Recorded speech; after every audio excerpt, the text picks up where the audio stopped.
کہ وہ جی اس نے تو شادی نہیں کی تو گیا اس نے مجھے بھی یعنی میری بیٹی پہ شک کیا ہے یا یہ کیا ہے، ایسی بات نہیں ہے. آپ اگر چاہتے ہیں کہ میری بیٹی کا رشتہ ہو، میری بہن کا رشتہ ہو اور کوئی قابل انسان نظر آتا ہے تو اس سے ذکر کر دیا جائے. وہ قبول کر رہے ٹھیک ہے، نہ قبول کرے تو نہ صحیح. تو یہ نہیں کرنا چاہیے کہ بس بیٹھے انتظار کرتے رہے، بیٹھے انتظار کرتے رہے. ٹھیک ہے، تو یہ ہونا چاہیے، تھوڑا سا اسے بھی رواج دینا چاہیے. سر ایک اور اس میں جو پوائنٹ بڑا اہم سمجھ آ رہا ہے وہ یہ ہے کہ اگر کسی کے راز کی وجہ سے آپ کسی کو کلیئر نہیں کر سکے تو بعد میں اس کو کلیئر کر دیں جب اس کا راز نہ رہے. ہاں جی، اپنا معاملہ کلیئر کروا لیں کہ یار. تو آگے ایک اور حدیث آ رہی ہے اس کے بارے سے کہ جب آپ کے پاس کوئی راز ہو اور اس سے متعلق کوئی پوچھ رہا ہو تو کیا کرنا ہے. ٹھیک ہے. وعن عائشہ رضی اللہ عنہا قالت کن ازواج النبی صلی اللہ علیہ وسلم عنده. حضرت عائشہ فرماتی ہیں کہ ہم نبی صلی اللہ علیہ وسلم کی بیویاں یعنی ساری بیویاں جو تھی آپ کے پاس تھی. فاقبلت فاطمہ رضی اللہ عنہا تمشی. تو حضرت فاطمہ رضی اللہ عنہا چلتی ہوئی آئی. ما تخطئ مشیتها من مشیتی رسول اللہ صلی اللہ علیہ وسلم شیئا. لفظی ترجمہ ہوگا نہ خطا کیا حضرت عائشہ حضرت فاطمہ کی چال نے اللہ کے رسول کی چال میں سے کچھ بھی. بہذا ترجمہ یہ ہے کہ حضرت عائشہ کا چلنے، حضرت فاطمہ کا چلنے کا انداز ہو بہو رسول اللہ کے چلنے کے انداز جیسا تھا. دونوں بالکل ایک ہی جیسے چلتے تھے، ان کی چال بالکل ایک جیسے، بالکل ایسے سملر. یہ وہ ان دنوں کی بات ہے جب نبی صلی اللہ علیہ وسلم جو ہے وہ وفات کے قریب تھے. ٹھیک ہے، آخری دنوں کی بات. فلما رآہا، پھر جب نبی صلی اللہ علیہ وسلم نے حضرت فاطمہ کو دیکھا، رحب بها وقال مرحبا بابنتی. آپ نے کہا کہ خوش آمدید کیا انہیں اور انہیں کہا کہ میری بیٹی کو خوش آمدید. ثم اجلسها، پھر انہیں بٹھایا عن یمینہ او عن شمالہ، اپنے دائیں طرف یا اپنے بائیں طرف. ثم سارہا، پھر انہیں راز بتایا. فبکت بکاء شدیدا، تو بڑی بہت زیادہ شدید روئی. فلما رآ جزاءها، پھر جب نبی صلی اللہ علیہ وسلم نے ان کا یہ رونا دیکھا، شدید رونا دیکھا، سارہا الثانیہ، دوسری بار دوبارہ کوئی راز کی بات کی، چپکے سے کچھ کہا. فضحکت، تو وہ ہنس پڑی. فقلت لها، تو حضرت عائشہ فرماتی ہیں کہ میں نے ان سے کہا خصکی رسول اللہ صلی اللہ علیہ وسلم من بین نسائہ بالسرار. اللہ کے رسول نے اپنی بیویوں میں سے، اپنی بیویوں کے ہوتے ہوئے یا سارے اپنے جو قریبی ہوتے ہیں ان میں سے تمہیں مخصوص کیا اپنا راز بتانے کے لیے. ثم انت تبکی، پھر تم روتی ہو. یعنی یہ جو فضیلت ہے کہ ساری بیویوں کو چھوڑ کے تمہیں ایک راز کی بات ہے، یہ تو بڑی فضیلت کی بات ہے، خوش ہونے والی بات ہے، اور تم رو رہی ہو. فلما قام رسول اللہ صلی اللہ علیہ وسلم سألتها، پھر جب اللہ کے رسول اٹھ گئے یعنی وہاں نہ رہے، یعنی یا یہ وہ الگ ہو گئی. سألتها، تو میں نے ان سے پوچھا ما قال لك رسول اللہ صلی اللہ علیہ وسلم، اللہ کے رسول نے تمہیں کیا کہا تھا. قالت، تو وہ بولی ما كنت لأفشي على رسول اللہ صلی اللہ علیہ وسلم سرہ، میں اللہ کے رسول کا راز جو ہے وہ افشا کرنے والی نہیں. کیا مطلب؟ اللہ کے رسول نے انہیں یہ نہیں کہا تھا کہ یہ راز کی بات ہے، لیکن کرینہ موجود تھا کہ یہ راز کی بات ہے. وہ کرینہ کیا تھا؟ 12 بندوں کے بیٹھے ہوئے کان میں بات گئی تو راز کی بات ہی ہوئی نا. ایسے ہی کوئی بندہ سارے بیٹھے ہوئے لکھ کے کوئی کاغذ دے دیتا اسے، تو اب وہ راز کی بات ہوگی بس. ٹھیک ہے. فلما توفی رسول اللہ صلی اللہ علیہ وسلم، پھر جب اللہ کے رسول وفات پا گئے، قلت، تو میں نے کہا عزمت علیکی بما لی علیکی من الحق. عزمت علیکی، میں نے تم پر ارادہ کیا، بما لی علیکی من الحق، اس شے کے ساتھ جو تم پر میرا حق ہے. کیا مطلب؟ والدہ ہے نا، تو میں اپنی اب والدہ ہونے کا حق تم پہ جتاتی ہوں. ٹھیک ہے. اور کیا ہے وہ؟ لما حدثتنی ما قال لکی رسول اللہ صلی اللہ علیہ وسلم، اب بتانا پڑے گا تمہیں کہ اللہ کے رسول کیا کہا تھا. وہ بات اب مجھے بتانی پڑے گی اس ماں کی جو ہے وہ حق کی وجہ سے. فقالت، انہوں نے کہا ام الآن فنعم، میں کہا ہاں اب جو وقت آ چکا ہے اب ایسا ٹھیک ہے. اما ہینا سارانی فی المرۃ الاولی، رہا معاملہ کہ جب پہلی بار آپ نے مجھے راز کی بات کہی، فاخبرنی، تو آپ نے کہا کہ ان جبریل کان یعارضہ القرآن، کہ جبریل علیہ السلام کانا یعارضہ، عرض پیش سے ہے، حضرت جبریل پیش کیا کرتے تھے آپ کے سامنے قرآن کو، فی کل سنۃ مرۃ او مرتین، ہر سال ایک دفعہ یا 2 دفعہ. یہ مرتین جو ہے یہ راوی کا شک ہے، یہ باقی روایات سے کلیئر ہو جاتا ہے کہ مرتن ہے یہ ایک دفعہ. ٹھیک ہے، یہ اضافی ہے مرتين، وَأَنَّهُ عَارَضَهُ الْآنَ مرتين، اور اس میں بھی گویا یہ روایت خود گواہی بھی دے رہی ہے. اور اس دفعہ حضرت جبریل نے قرآن مجید کا 2 دفعہ دور کیا، یعنی ہر دفعہ رمضان میں حضرت جبریل آتے تھے اور جتنا قرآن نازل ہو چکا ہوتا تھا وہ 2 ایک ہوتا تھا. جیسے ہوتے ہیں جو حافظ جنہوں نے سنانا ہوتا ہے وہ ایک دفعہ پورا کسی کو سناتے ہیں، ٹھیک ہے، ایسے ہی حضرت جبریل سنایا کرتے تھے اور رسول جو ہے وہ سنتے تھے. تو اس دفعہ انہوں نے 2 دفعہ دور کروایا. کیا مطلب کہ کچھ اسپیشل ہے. وَإِنِّي لَا أُرَى الْأَجَلَ إِلَّا قَدِ اقْتَرَبَ، اور میں نہیں دیکھتا مدت کو یعنی وفات کو مگر وہ قریب آ چکی ہے. فَاتَّقِ اللَّهَ وَاصْبِرِي، بس اللہ کا تقوی اختیار کرو اور صبر کرنا. فَإِنَّهُ نِعْمَ السَّلَفُ أَنَا لَكَ، تو میں کیا ہی خوب پیش رو ہوں تمہارے لیے، یعنی میں جو آگے جا رہا ہوں تو کیا ہی خوب تمہارا پیش رو ہوں گا. ٹھیک ہے، یہ بھی بڑی اہم شے ہے کہ ہمارے ہاں ایک جو وفات کے بارے میں تصور ہوتا ہے، ایک تو غم ہے نا بچھڑنے کا، کوئی میرے ساتھ رہتا تھا تو اس کا ایک بچھڑنے کا غم ہو گیا، جگہ ہے محسوس ہوتا ہے بندے کو. لیکن ایسے سوچا جاتا ہے جیسے وہ کہیں جا کے گویا غرق ہو گیا، جو فوت ہوا وہ گویا جا کہیں جا کے غرق ہو گیا، کہیں غلط جگہ چلا گیا. یہ نہیں ہے معاملہ، جو بھی اس دنیا سے گیا وہ ایک اور جہان میں گیا ہے. اب اگر وہ اچھا تھا تو اس کی وہاں پہ اس کے لیے اس دنیا سے بہتر زندگی شروع ہو گئی ہے. تو ایک ہے اپنے سے بچھڑنے کا غم، یہ تو ہونا چاہیے بندے کو، روتا بھی ہے. لیکن یہ تصور کرنا یا ایسے سے بہیو کرنا کہ پتہ نہیں وہ کہاں چلا گیا یا اس کے ساتھ کیا جو ہے وہ، جیسے کوئی ہندو ہے ان کا کوئی بندہ مار گیا تو ان کے ساتھ کوئی آفت نہیں ہے، ایسا معاملہ نہیں ہونا چاہیے ہمارے یہاں. ایسا آپ نے کہا میں تمہارا کیا ہی اچھا پیش رو، یعنی تم نے بھی آنا ہے کل، ٹھیک ہے، اور میں تم سے پہلے آگے جا رہا ہوں.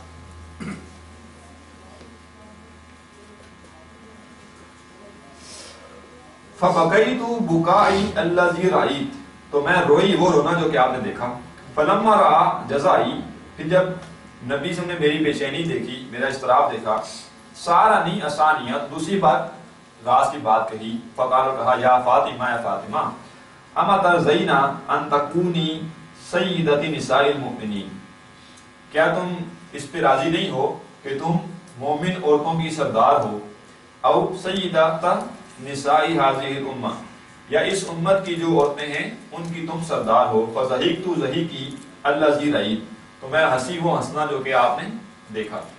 تو یہاں پہ بھی راز جو ہے اسے راز کرنے کی بات ہے. وعن ثابت عن انس رضی اللہ عنہ قال، حضرت ثابت تابعی ہیں، وہ روایت کرتے ہیں حضرت انس سے.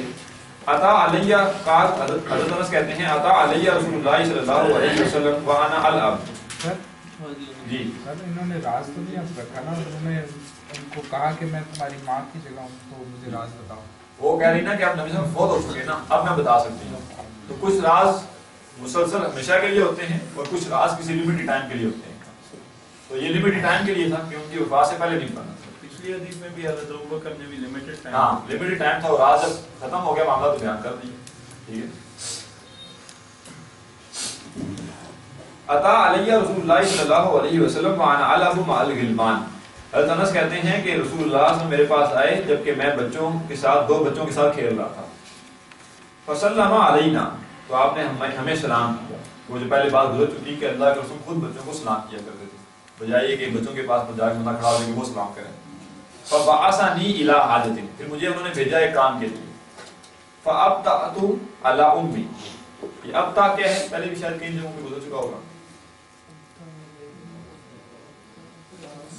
ومن بطأ به عمله لم يسرع به نسبه، آگے بڑھا وہ یسری. ومن بطأ به عمله لم يسرع به نسبه، جس کا عمل سے پیچھے چھوڑ دے، تاخیر سے. ٹھیک ہے. تو فابطأت، تو میں تاخیر ہوگی مجھے علی امی، اپنی والدہ کے پاس جانے میں. فلما جئت، پھر جب میں آیا، قالت، تو انہوں نے کہا ما حبسک، کس شے نے تمہیں روک لیا، کیوں لیٹ ہوئے ہو. فقلت، تو میں نے کہا بعثنی رسول اللہ صلی اللہ علیہ وسلم لحاجہ، اللہ کے رسول نے مجھے کسی کام کے لیے بھیجا تھا. قالت ما حاجتہ، کہا کس کام کے لیے بھیجا تھا. قلت انھا سر، میں نے کہا وہ راز کی بات. ٹھیک ہے. تو جب کوئی معاملہ راز کا ہو تو بتا دینا چاہیے کہ راز کا، یہ بھی ایک ہے. اللہ یہ کہ کوئی ایسا معاملہ ہو کہ وہ یہ بھی نہیں بتا سکتے کہ معاملہ کس نوعیت کا تھا، یا تو انہیں یہ بتا دیا کہ مجھے کسی کام کے لیے بھیجا تھا، وہ کام راز کا. حضرت بکر کے معاملے میں یہ تھا کہ وہ یہ بھی نہیں کہہ سکتے تھے نا کہ کیا راز ہے اور کیا کچھ ہے، اس لیے کہ وہ بھی ایک تردد پیدا کرتے ہیں کہ یہ کیا ہے معاملہ. تو یہاں انہوں نے یہ کہہ دیا کہ مجھے حاجت کے لیے بھیجا تھا، لیکن وہ کیا کام تھا وہ راز کی بات ہے. قالت تو انہوں بولی لا تخبرن بسر رسول اللہ صلی اللہ علیہ وسلم احدا، تم اللہ کے رسول کا یہ راز کسی اور کو نہ بتانا. یہ بڑی اہم ہے. بعد کا ہوتا یہ ہے کہ کوئی کہتا ہے یہ راز کی بات ہے، اب تو میں پوچھ کے رہوں گا. پہلے مسئلہ نہیں تھا لیکن اب تو پوچھ کے رہوں گا، یہ راز کی بات مجھے بتاؤ. جب ایک بندے نے کہہ دیا راز ہے تو راز ہے، آپ اسے کہیں کہ ہاں بھائی اس کا پاس رکھو، نہ بتانا کسی کو. قال انس، انس کہتے ہیں واللہ اللہ کی قسم لو حدثت به احدا، اگر میں نے یہ راز کسی کو بتانا ہوتا، اب یہ ایک ایسا راز ہے جو مسلسل راز تھا، ٹائم باؤنڈ نہیں تھا. لحدثتک به یا ثابت، تو اے ثابت میں یہ تمہیں بتاتا، لیکن میں وہ راز میں کسی کو بھی نہیں بتاؤں گا. ٹھیک ہے، آپ کوئی تصوف والا یہاں سے بھی نقطہ نکال لیں کہ وہ راز بیسیکلی طریقہ یہ نکالنے میں تو کیا ہے. ٹھیک ہے، تو بات یہ ہے کہ وہ ایک راز کوئی بھی کام ہو سکتا ہے. اب اس کی کھوج میں پڑ جانا کہ وہ کیا ہوگا اور اس سے پھر تصور کا حصہ پورا نکال لینا، یہ کوئی مناسب طرز عمل نہیں ہے. جی ایسے ہی ہے نا. حضرت علی کے پاس ایک دن تھا جو کسی کو نہیں پتا تھا، انہوں نے ایسے آگے منتقل کیا. اس نے نکال لیے وہاں سے لیکن وہ تو سلسلہ کوئی نہیں نکلا.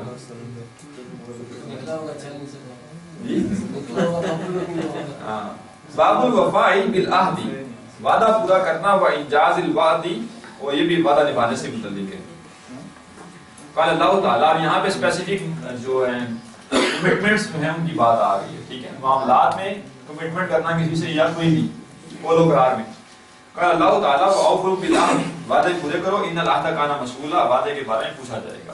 کمٹمنٹ کر لے کسی سے تو اب یہ نہیں ہے کہ محض وہ پوچھے گا کہ آپ نے میری کمٹمنٹ پوری نہیں کی، اللہ پوچھے گا کہ تم نے کیوں نہیں پوری کی. یہ زبان دینا کسی کو جو ہے چھوٹی بات نہیں ہے زیادہ. اچھا، وعدے میں پہلی جو اہم ترین چیز سمجھنے کی وہ یہ ہے کہ وعدہ کرنے سے پہلے سوچنا چاہیے. جذبات میں آ کے کسی کی رعایت رکھتے ہوئے کسی کا دل رکھنے کے لیے وعدہ نہیں کرنا چاہیے، اس لیے کہ پوچھنا اللہ تعالیٰ نے آپ سے کہ وعدہ کیوں نہیں کیا. اکثر و بیشتر وعدے ٹوٹنے کی وجہ یہ ہوتی ہے کہ وعدے جب کیے جاتے ہیں تو ذمہ داری سمجھتے ہوئے نہیں بلکہ کسی تعلق کو ملحوظ رکھتے ہوئے کر دیا جاتا ہے. ایک بندے نے کوئی کام کہہ دیا، پتہ ہے میں نہیں کر سکتا، لیکن وہ کیا سوچے گا، چلو جی ہاں جی ہو جائے گا، کوئی مسئلہ نہیں. اب کیسے ہو، اسے سوچو پہلے یہ میں کام کر سکتا ہوں کہ نہیں کر سکتے ہو تو کہو ہاں جی میں کر لوں گا. نہیں کر سکتے تو اسے کہو بھائی میں نہیں کر سکوں گا، میں وعدہ نہیں کرتا، میں کوشش کر لوں گا. یہ آپشن ہے کہ یہ ایک ایسا کام ہے کہ کوشش کروں. جی سر بڑے کہتے ہیں وعدہ نہیں کرنا چاہیے، ارادہ کرنا چاہیے. ہاں ٹھیک ہے، یہ بھی غلط ہے کہ وعدہ کرنا ہی نہیں چاہیے. جب آپ وعدہ کر سکتے ہیں تو وعدہ کریں. ٹھیک ہے، جو کام آپ کے پاس میں ہے آپ سمجھتے ہیں میں کر سکوں گا، گمان ہے، لیکن یہ کام آپ کو پتا بہت مشکل ہو جائے گا تو آپ اسے یہ کہہ سکتے ہیں میں وعدہ نہیں کر سکتا، میں کوشش کر سکتا ہوں اس کے لیے. ٹھیک ہے، پھر کوشش کریں. سر ابھی جب کریں گے ارادہ تھا نہیں یہ میں تو قسمیں لوں گا نا. ٹھیک ہے، اس لیے کہ یہ ارادہ ہوا تو پھر ہمارے ارادے نہیں پورے ہو سکتے. آپ کے ارادے کیجیے گا جی آپ لوگ ارادے کیجیے. وَأَوْفُوا بِعَهْدِ اللَّهِ إِذَا عَاهَدتُّمْ، اور اللہ کے وعدے پورے کرو جب تم وعدہ کرو. بیسیکلی یعنی وعدے اللہ سے بھی ہیں، وعدے انسانوں سے بھی، دونوں پورے کرو. یا ایھا الذین آمنوا، لوگوں جو ایمان لائے ہو، اوفوا بالعقود، کمٹمنٹس اپنی پوری کرو. یا ایھا الذین آمنوا لم تقولون ما لا تفعلون، اے ایمان والو جو تم کہتے ہو کرتے کیوں نہیں. یہ وہی بات، کمٹمنٹ کر لی ایک یا ایک بات طے کر لی، ایک بات پہ ہاں کر دی اور وہ کیا نہیں انسان نے، تو وجہ یہ بنی کہ اسے سوچ سمجھ کے نہیں کیا. کبر مقتا عند اللہ ان تقولوا ما لا تفعلون، اللہ تعالیٰ کو یہ جو عمل اور قول اور عمل کا جو تضاد ہے یہ پسند نہیں ہے، یہ بیزاری والی بات ہے اللہ کے نزدیک. ایک بندہ منہ سے کہتا ہے ہاں ہاں یہ بھی ہو جائے گا، وہ بھی ہو جائے گا، وہ بھی ہو جائے گا، اور کرے کچھ بھی نہ. عن ابی ہریرہ رضی اللہ عنہ ان رسول اللہ صلی اللہ علیہ وسلم قال آیت المنافق ثلاث، منافق کی 3 نشانیاں ہیں. اذا حدث کذب، جب بولے تو جھوٹ بولے، جب بات کرے تو جھوٹ بولے. واذا وعد اخلف، وعدہ جب کرے تو وعدے کی خلاف ورزی کرے. واذا اؤتمن خانہ، اور جب امانت رکھائی جائے اس کے پاس تو خیانت کرے. زادہ فی روایت لمسلم، مسلم کی روایت میں مزید بھی ہے وَإِنْ سَامَ وَصَلَّى وَزَعَمَ أَنَّهُ مسلم، اگرچہ وہ نماز پڑھے، روزہ رکھے، نماز پڑھے اور یہ گمان کرے کہ وہ مسلمان ہے لیکن وہ منافق ہے. یہ کون سا منافق ہے؟ عملی، اعتقادی نہیں. اعتقادی منافق کو خود پتا ہوتا ہے کہ وہ مسلمان نہیں. یہ عملی منافق ہے جو اپنے نہیں سمجھ رہا ہے وہ مسلمان ہے. یہاں یہ سمجھا دیا گیا کہ معاملات بہت اہم ہیں، جو نشانیں دی گئی وہ انسان و صلاح یہ عبادات ہیں. جی سر یہ جس طرح ایک آپ نے کہا عملی منافق ہے، تو یہ جو ڈاکٹر صاحب ایک گنواتے ہیں، ایک شعوری منافق، ایک ناشعوری ہے، غیر شعوری. غیر شعوری منافق ہم نہیں منافق ہوتے. اچھا وہ اس میں شعوری وہ ہے جو اعتقادی ہے. ٹھیک. دیکھیں یہ وعین سامہ و صلاح جو ہے یہ عبادات ہیں، تو محض عبادات کو پورا کرنے سے انسان نفاق سے بری نہیں ہو سکتا. یہاں وضاحت کر دیں. وعن عبد الله ابن عمرو ابن العاص رضی اللہ عنہ ان رسول اللہ صلی اللہ علیہ وسلم قال، حضرت عبداللہ بن عمرو بن عاص رضی اللہ عنہ سے روایت ہے کہ رسول اللہ صلی اللہ علیہ وسلم نے فرمایا اربع من کن فیہ، جس میں یہ 4 باتیں ہوں، کانا منافقا خالصا، وہ پورا خالص منافق ہے. ومن کانت فیہ خصلۃ منہن، اور جس کے اندر ان میں سے کوئی ایک خصلت پائی جائے، کانت فیہ خصلۃ من النفاق، تو اس کے اندر گویا نفاق کی بھی ایک خصلت ہے. ایک صفت پائی جا رہی ہے 25% منافق ہے، 2 پائی جا رہی ہے 50% منافق ہے، اور یہ بھی عملی ہے. حتی یدعہا، یہاں تک کہ اس خصلت کو چھوڑ دے، یعنی چھوڑ دے گا تو بری ہو جائے گا اس نفاق سے. اذا اؤتمن خان، جب امانت رکھوائی جائے خیانت کرے. واذا حدث کذب، اور جب بولے تو جھوٹ بولے. واذا عاہد غدر، جب وعدہ کرے تو غداری کرے، وعدہ کرے تو غداری کرے. واذا خاصم فجر، اور جب جھگڑا ہو، تل کلامی ہو جائے، کسی سے کوئی نوک جھوک ہو جائے تو پھٹ پڑے. وعن جابر رضی اللہ عنہ قال النبی صلی اللہ علیہ وسلم، حضرت جابر سے روایت ہے کہ نبی صلی اللہ علیہ وسلم نے مجھ سے کہا لو قد جاء مال البحرین، اگر بحرین سے مال آیا، آتیتک ہاکذا و ہاکذا و ہاکذا، اگر بحرین سے مال آیا تو میں تجھے دوں گا، یہ ہاکذا ایسے تھا، ہاکذا، ٹھیک ہے، جسے کہتے ہیں نا لب بھر کے، یا کیا کہیں گے، جولی بھر کے، ٹھیک ہے، نہیں جولی بھر کے نہیں، ایسے لب بھر کے، ایسے دونوں ہاتھوں سے اٹھا کے مال. آپ نے 3 دفعہ فرمایا کہ میں تمہیں ایسے ایسے اور ایسے 3 دفعہ، یعنی جتنے بھر بھر کے 3 دفعہ دوں گا، ہاکذا ہاکذا ہاکذا. فلم یجی مال البحرین، بس بحرین سے مال نہ آیا، حتیٰ قبض النبی صلی اللہ علیہ وسلم، یہاں تک کہ نبی صلی اللہ علیہ وسلم کی وفات ہو گئی. فلما جاء مال البحرین، پھر جب بحرین سے مال آ گیا، امر ابو بکر رضی اللہ عنہ، تو حضرت ابو بکر رضی اللہ عنہ نے حکم دیا، فنادا، تو ندا ہوئی، یعنی بلایا گیا. من کان لہ عند رسول اللہ صلی اللہ علیہ وسلم عدۃ او دین فلیاتنا، کسی کا رسول اللہ صلی اللہ علیہ وسلم سے کوئی معاہدہ ہو یا کوئی قرض کا معاملہ ہو تو بس وہ ہم سے آ کے لے یا ہمارے پاس آئے. فاتیتہ، تو میں ان کے پاس گیا، وقلت لہ، میں نے ان سے کہا، ان نبی صلی اللہ علیہ وسلم قال لی کذا و کذا، کہ نبی صلی اللہ علیہ وسلم نے مجھ سے ایسے ایسے بات کہی تھی. فحسا لی حسیتن، تو انہوں نے لب بھر کے، ایک لب بھر کے مجھے مال دیا. فعددتها، تو میں نے اسے گنا. فاذا ہی 500، تو جو بھی شے تھی، سکے تھے، کچھ بھی تھا، وہ 500 تھے، جو بھی شے تھی. کتنے؟ 500 500. فقال لی، تو مجھ سے کہا، خذ مثلیھا، اتنا ہی دگنا اور لے لو. ایک لب بھر کے دی، وہ گنے، وہ 500 تھے، تو گیا 1000 اور لے لو. 3 دفعہ ہو گئے وہ ہاکذا ہاکذا ہاکذا. تو یہ کیا ہے کہ ایک تو یہ کہ اپنا وعدہ پورا کرنا ہے، کہ کسی کا وعدہ جس کے آپ جانشین ہیں وہ بھی آپ کی ذمہ داری ہے. تو پہلے ہم پڑھ چکے ہیں کہ والدین اگر اس طرح کے کام کر کے گئے ہیں، وعدے انہوں نے کیے ہیں اور آپ کی قدرت میں پورا کرنا، تو آپ کے اوپر لازمی ہے پورا کرنا. باب الامر بالمحافظۃ علی ما اعتادہ من الخیر، ان معاملات کی حفاظت کرنا جس کے اوپر انسان کی عادت ہو خیر کے کاموں میں سے. عادت سے یہاں پہ مراد مستقل مزاجی ہے. نیکی کے وہ کام جو انسان مستقل مزاجی سے کرتا ہے، اس کی حفاظت کرنے کا باب. مراد یہاں پہ یہ ہے کہ جو کام انسان مستقل نیکی کو کرتا ہے، تو شیطان کا اس کے اوپر بڑا زور ہوتا ہے کسی طریقے سے اس سے تو ہٹاؤ نا. ایک کبھی کبھار کی نیکی تو اس کو چل جاتی ہے، یہ تو پکا ہو گیا نیکی کے اوپر، اور اس کی تو یہ آپ اس لیے آسان بھی ہوگی نیکی کرنا، اس کو اس سے ہٹا دو کسی طریقے سے. لہٰذا جو مستقل نیکیاں ہیں انسان کی، ان کے اوپر غور کر کے انسان جو ہے وہ فوکس کر کے انہیں چھوڑے نا. قال اللہ تعالیٰ نے فرمایا، ان اللہ لا یغیر ما بقوم حتی یغیروا ما بانفسہم، بے شک اللہ تعالیٰ جس کسی قوم کے حالات کو نہیں بدلتا یہاں تک کہ وہ اپنے حالات کو خود بدل دیں. ولا تکونوا کاللتی نقضت غزلها من بعد قوة، اور اس عورت کی مانند نہ ہو جانا جس نے اپنا وہ سود کاٹنے کے بعد ٹکڑے ٹکڑے کر دیا. انکاسا، ٹکڑے ٹکڑے کر دیا. گویا ایک اتنی محنت کر کے تم نے اپنے آپ کو ایک عمل کے اوپر مستقل مزاجی سے شروع کیا ہے، اور اس پوری محنت کے بعد عمل شروع کرنے کے بعد سے چھوڑ دو، تو ایسے اس عورت کی مانند ہو گیا معاملہ. ولا یکونوا کالذین اوتوا الکتاب، اور نہ ہی ان لوگوں کی مانند ہو جانا جنہیں کتاب دی گئی من قبل، اس سے پہلے، فطال علیہم الامد، تو ان کے اوپر مدت طویل ہو گئی، فقست قلوبہم، تو ان کے دل سخت ہو گئے. یہ ایک اور پہلو ہے کہ ایک عمل شروع کیا مستقل مزاجی سے، 1 مہینہ کیا، 2 مہینے کیا، سال کیا، اخلاص بڑا تھا، نیت جاگ رہی تھی، پھر وہ عادت بن گئی، دل سخت ہو گیا، پھر وہ روٹین کا کام بن گیا. اب یہ ہو تو رہا ہے لیکن یہ ہو نہیں رہا. یہ بھی بڑا ہے مسئلہ، دل کا سخت ہو جائے گا. مثلا یہ ہے کہ مثال ہے نا، نماز کی مثال ہے، یا پریکٹیکلی یاد ہوا ہے، ابھی ہاتھ کھڑے کیے، دین کی تعلیم کا آغاز کیا، پڑھانا شروع کیا، تو شروع میں بڑا جذبہ تھا، تیاری بھی کر رہے ہیں اور اس وقت پڑھاتے ہوئے بھی ذہن میں اپنے لا رہے ہیں کلاس ہے کہ نہیں ہے، سب کچھ ہے. 4-5-6 سال کی بات ہو گئی، اب تجربہ ہو گیا، اب جو ہے وہ بایاں چٹکی کی بات ہے میرے لیے، یہ تو وہ بھول گیا وہ ساری نیت اور سارا کچھ، اب وہ ایک ایسی روٹین نہیں کر رہا ہے، وہ سارا کلاس سب کچھ نکل گیا.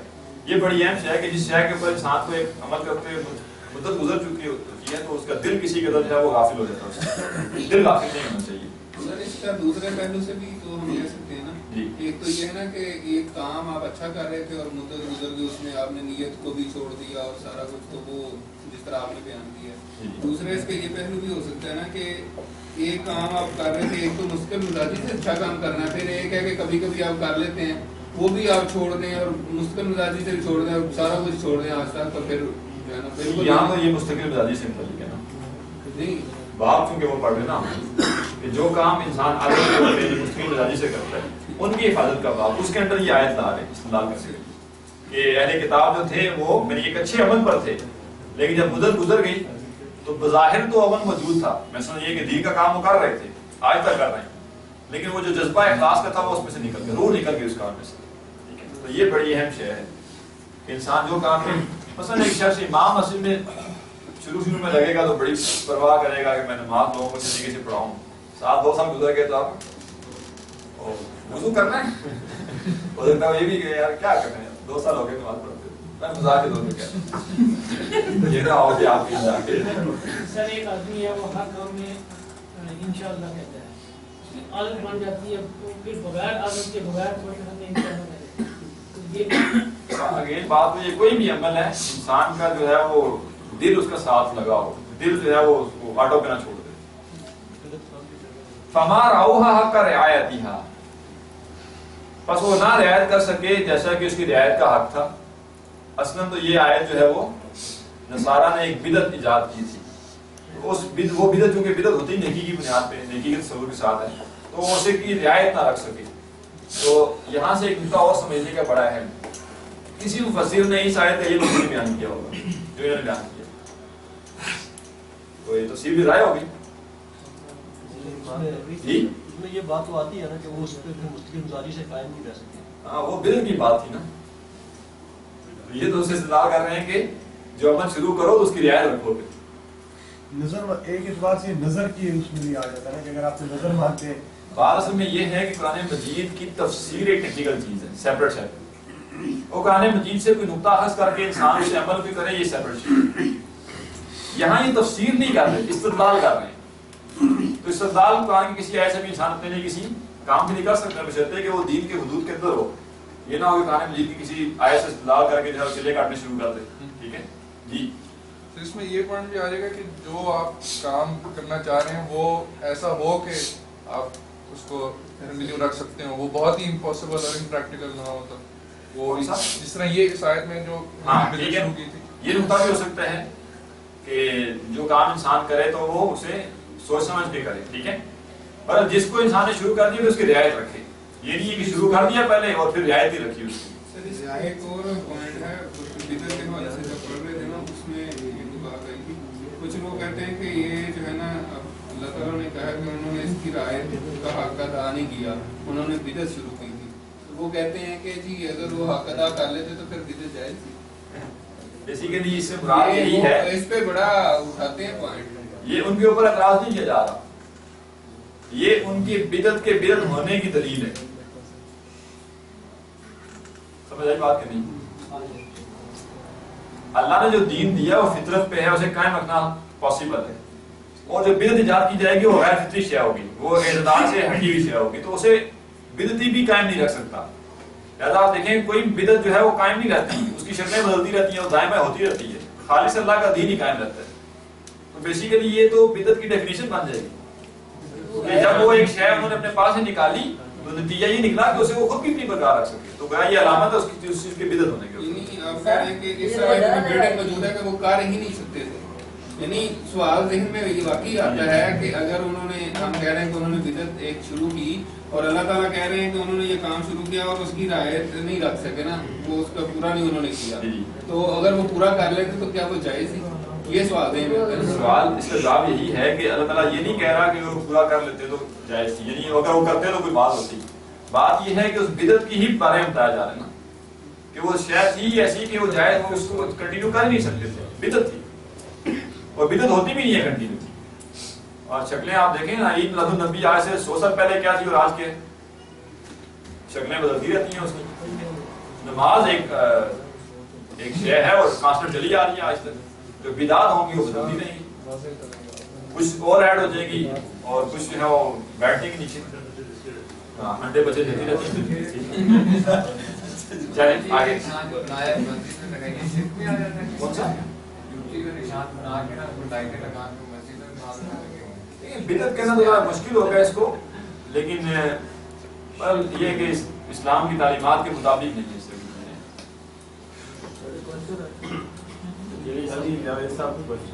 جی جلدی سے جوتی والا نشان کہہ رہے ہیں تو یہ نہیں چاہتا کہ اور بھی جوتی اور چیزیں اور جوتی بنا رہا ہے اس کو ان کے ساتھ نسبت دے رہے ہیں۔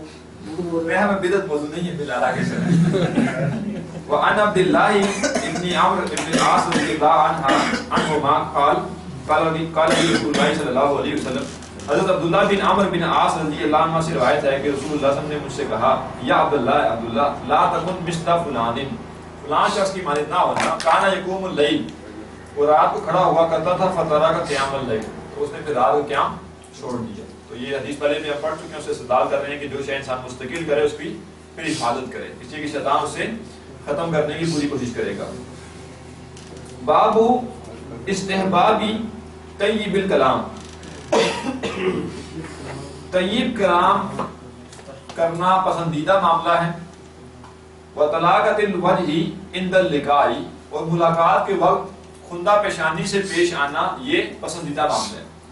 اچھا کلام کرنا اور ملاقات کے وقت ایک خندہ پیشانی سے پیش آنا، یا خندہ پیشانی سے پیش آنا، یہ ایک پسندیدہ معاملہ ہے۔ جی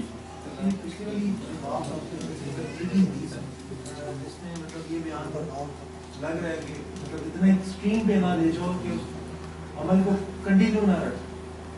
نہیں، وہ تو ہم پہلے پڑھ چکے ہیں نا کہ انہوں نے زیادہ عمل کی بات کی تو آپ نے کہا تھا کم کرو، لیکن اس کے بعد آپ نے کہا کہ آپ جو تم کر رہے ہو یہ جاری رکھنا ہے، اب یہ نہ ہو کہ اسے چھوڑ دو۔ یہ تو انڈرسٹوڈ پہلے بھی ہم پڑھ چکے ہیں کہ انسان آپ اتنا ہی عمل اختیار کریں جتنا اس کی وسعت میں ہے، زیادہ نہ ہو، لیکن جو کر لے پھر اس کے اوپر وہ دوام اختیار کرے، چھوڑے نہیں۔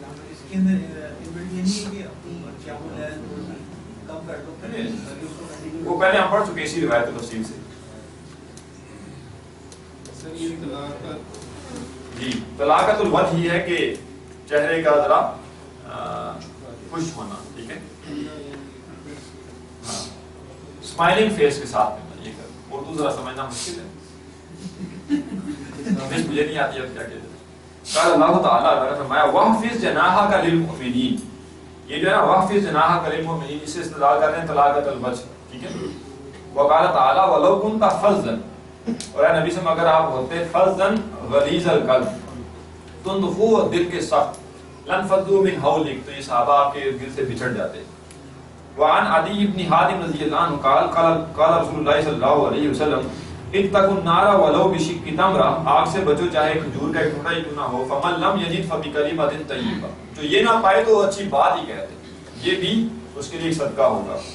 وعن ابی ہریرہ رضی اللہ عنہ ان نبی صلی اللہ علیہ وسلم قال والکلمۃ الطیبۃ صدقہ، اچھی بات کہنا بھی صدقہ ہے۔ وہو بعض حدیث تقدم بطولہ، یہ حدیث اپنے طول کے ساتھ پہلے گزر چکی، بڑی حدیث ہے نا ایک، اس میں یہ کہا کہ کلمہ سے جو پاک کلمہ ہے یا پاک بات کہنا ہے، اچھی بات کہنا بھی صدقہ ہے۔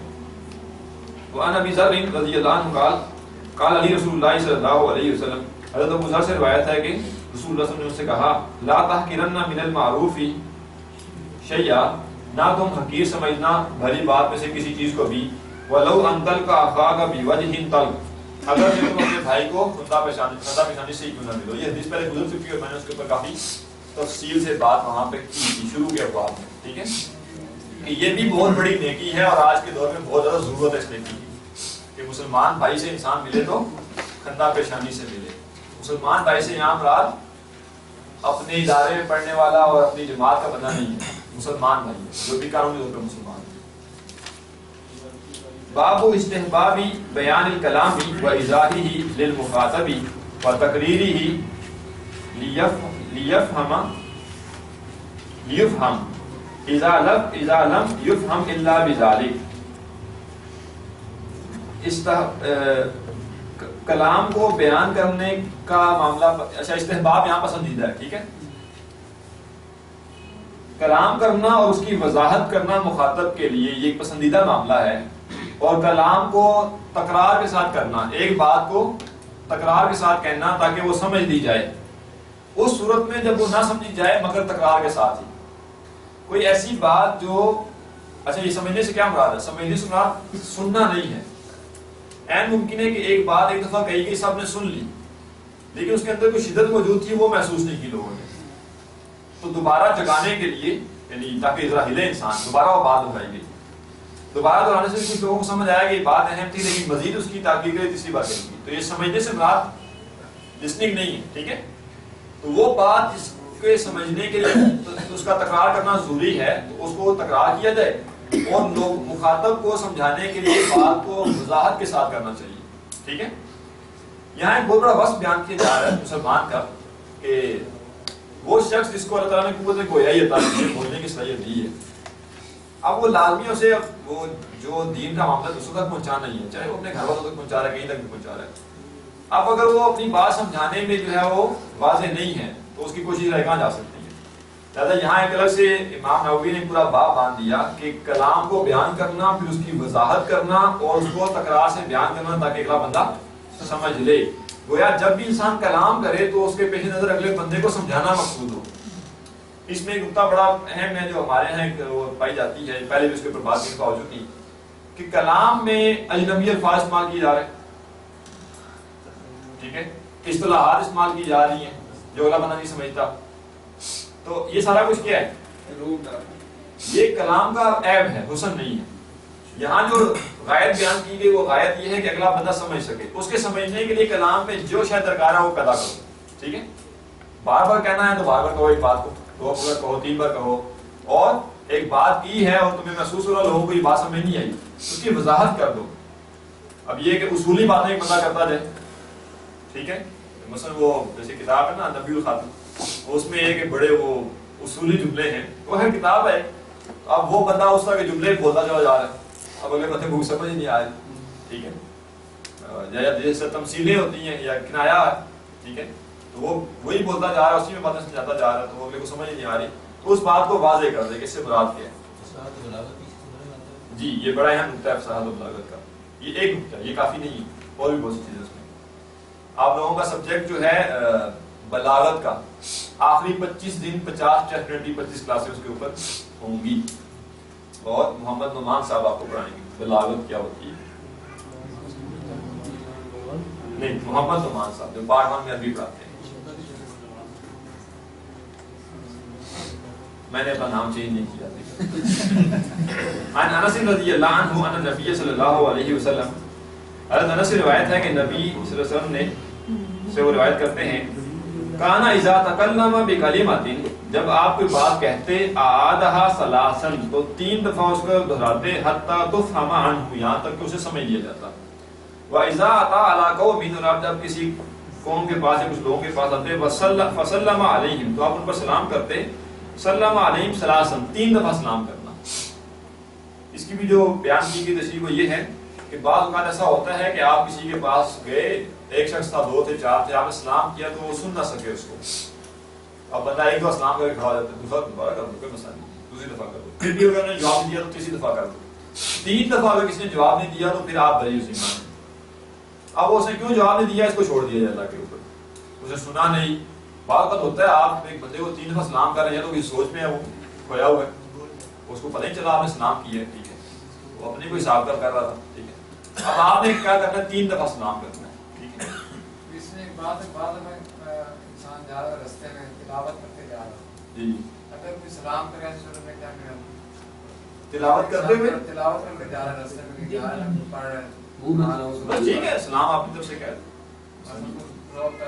سلام کا جواب دینا چاہیے.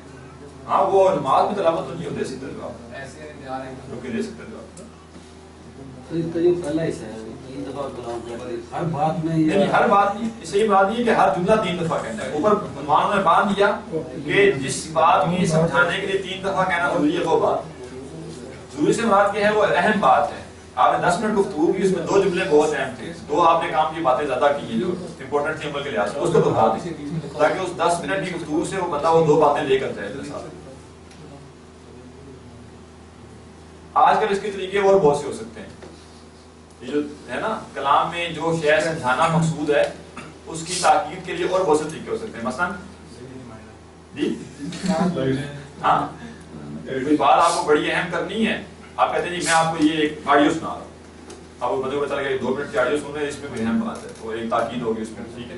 جو ریمائنڈر ہوتے ہیں, جی ریمائنڈر جس طرح ڈیلی ریمائنڈر نہیں وہ تو ایک تذکیر ہے نا, یعنی کوئی بات سمجھانی ہے, یا بالفرض ایک 50 منٹ کی کلاس ہے, 1 گھنٹے کی کلاس ہے, اس میں کوئی 5 منٹ کی بڑی امپورٹنٹ بات ہے, میں کہتا ہوں یہ ویڈیو دیکھیں آپ, تو اب آپ کو پتا چل گیا کہ یہ بڑی اہم. تو یعنی مراد ہے کسی بات کو سمجھانا, جب کوئی ذریعہ موجود نہیں ہے تو تب آپ کے پاس کا ذریعہ ہے خود سے اس بات کو دہرا دیں, اور کوئی ذریعہ بھی استعمال کر سکتے ہیں. مثلا یہ بات پڑھاتے پڑھاتے میں کہتا ہوں اس بات کو سمجھنے کے لیے ہم یہ ایک صفحہ پڑھیں گے, ایک پیپر آپ کو دے دیتا ہوں, اس کو ہم ریڈنگ کریں گے اس کی, تو یہ بھی ایک ذریعہ ہے اس بات کو زیادہ سمجھانے کا. مراد ہے کہ بندے کو بات سمجھ آ جائے, ٹھیک ہے. ایک اس کا سادہ انداز جو ہر جگہ اپلائی ہو سکتا ہے وہ یہ ہے کہ بات کو 3 دفعہ دہرانا, اور بھی کوئی ذریعہ ہو تو انسان اسے اپنا سکتا ہے. جیسے سر بعض لوگ سوال کرتے ہیں, تو ایک چیز آپ نے ایک دفعہ بیان کی, پھر آپ کوشچن کرتے ہیں ہاں اس کا کیا مطلب, یہ بھی ایک طریقہ ہے. تو وہ بندہ غور کرتا ہے کہ ہاں یہ اگلے بندے کو بات سمجھانا مقصود ہے, ذرا انسان سوچ سکتا ہے. ان عائشہ رضی اللہ عنہا قالت کانا کلام رسول اللہ صلی اللہ علیہ وسلم کلاما فصلا, بڑا اہم معاملہ آ رہا ہے. رسول اللہ صلی اللہ علیہ وسلم کا کلام فصل کلام ہوتا تھا, آپ جدا جدا باتیں کہتے تھے, ٹھیک ہے. یفہمہ کل من یسمعہ, جو بھی سنتا تھا وہ سمجھ لیتا تھا. تو یہ ٹرینڈ ایک انگلش میں ہے کافی, بہت تیز بولنے والا, اور عربوں میں بھی کسی کے بول جاتا ہے یہ, ٹھیک ہے. تو یہ مناسب ٹرینڈ نہیں ہے, سوائے یہ کہ کوئی خاص مجلس اس طرح کی جہاں پہ افیکٹ نہیں ہوتا. یہ تو چونکہ یہ بات ہو رہی ہے نا, یہ خطبے کی بات ہو رہی ہے, جنرل آڈینس یہاں پہ ایک اسپیسیفک آڈینس ہے, اور وہ آپ کے اس مزاج کو سمجھتے ہیں, تو آپ وہاں پہ گفتگو جلدی بھی کر سکتے ہیں بات پوری کرنے کے لیے. لیکن جہاں پہ بھی جنرل بات کی جائے وہاں پہ کیا کرنا چاہیے, آہستگی سے بات ہو, ٹھیک ہے. یہ نہ ہو کہ جی 2 منٹ کے اندر سارا کچھ بول دیا. ہاں فصل کا مطلب ہے فاصلہ دے دے کے, فاصلہ دے کے مراد یہ کہ ہر لفظ کے پاس رکنا ہے, یعنی ایسا ہو کہ ایک لفظ آپ کا پورا ادا ہو. وہ بعض لوگ ایسے کرتے ہیں کہ ایک لفظ بولا آخری حصے کو کھا کے اگلا بولا, پھر آخری حصے کو کھا کے اگلا بولا, تو ایسے ہی چل رہا ہوتا ہے. ہاں ٹھیک ہے, وہ اس سے سمجھ نہیں آتی بات. خاص طور پہ سر ٹیچر جو ہوتا ہے اس کو ایسے ہی ایک اور بھی معاملہ ہے, گفتگو ہے, جملہ ہے, تو کچھ بات بڑی اونچی کہی اور کچھ آواز پست ہوگی, پھر اونچی ہوگی آواز, یہ بھی مسئلہ ہوتا ہے, ٹھیک ہے. کچھ بات سمجھ آ گئی, کچھ نہیں سمجھ آئی. تو کلام کرتے ہوئے اس شے کو خیال رکھنا چاہیے کہ آڈینس کو آواز بھی صحیح جا رہی ہو. مثلا خاص طور پہ یہ مائک ہے نا, اب مجھے یہ پتا ہے کہ یہ مائک یہاں پہ ہے, اور میں ادھر منہ کروں گا اور ادھر منہ کروں گا, تو جیسے ابھی میں نے کیا ہے, اور نہیں آواز آئی اب, تو آواز نہیں جائے گی صحیح. اب مجھے کیا کرنا ہے, یا تو اس کو پکڑ کے ادھر کروں, تو یا میں ٹھہر جاؤں, ٹھیک ہے. کرنا ہوگا یہ کہ میں نے جو جملہ ایسے بولا تو وہ تو آپ کو سمجھ آ گیا, جو ادھر منہ کر لیا تو وہ نہیں سمجھ آیا. تو یہ بھی اب وہ کلام فصل والا نہ ہوگا, ایک طرح سے کچھ بات سمجھ آئی کچھ نہ سمجھ آئی. تو فصل کا مطلب یہ ہے کہ بات سمجھ آ جائے کہ جملہ بولا گیا, لفظ بولا گیا, ٹھیک ہے. اتنا فاصلہ نہ ہو. بعض لوگوں کا یہ انداز ہے, اور کسی کے طرف پسندیدہ بھی ہو سکتا ہے, کہ وہ ایک ایک لفظ کے بعد بریک لیتے ہیں, ٹھیک ہے. یہ بھی ایک انداز ہے. آپ نے اگر احمد جاوید صاحب کو سنا ہو تو ایسے ہی کلام کرتے ہو, یعنی جتنا میں 1 گھنٹے میں اگر بولا ہوں, اگر انہیں بولنے کے لیے سارے الفاظ دے دیے جائیں تو 4 گھنٹے میں وہ بولیں گے, اتنا وہ فصل دیتے ہیں بیچ میں. جی شفا اللہ صاحب بھی بڑا اچھا. نہیں وہ احمد جاوید صاحب بہت زیادہ, یہ تو پھر بھی مسلسل ہے. ہاں یہ ہے کہ وہ فصل ہے, ان کے کلام میں زیادہ فصل ہوتا ہے. ٹھیک ہے, تو اس طرح کہ جدا جدا بات ہو, اگلے بندے کو بات سمجھ آئے کیا کہی جا رہی ہے. ٹھیک ہے. بابو اسراء الجلیس لحدیث جلیسہ. اسراء ہے لفظی مطلب ہے اس کا مائل ہونا, وہ جو ہے نا قرآن مجید میں قد سغت قلوبکما, وہی ہے مائل ہونا. جلیس ہم نشین, بیٹھا ہوا ساتھ بیٹھا ہوا انسان. لحدیث جلیسہ, اپنے ساتھ بیٹھے ہوئے انسان کی بات سننے کے لیے متوجہ ہونا. الذی لیس بحرام, وہ بات جو حرام نہ ہو. واستنصات العالمی والواعظی, اور عالم اور واعظ. استنصات کے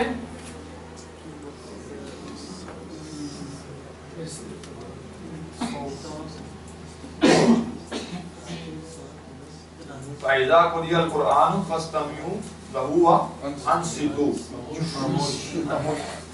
انصتوا خاموش ہو جاؤ. اور استنصات کیا ہوگا؟ خاموشی طلب کرنا.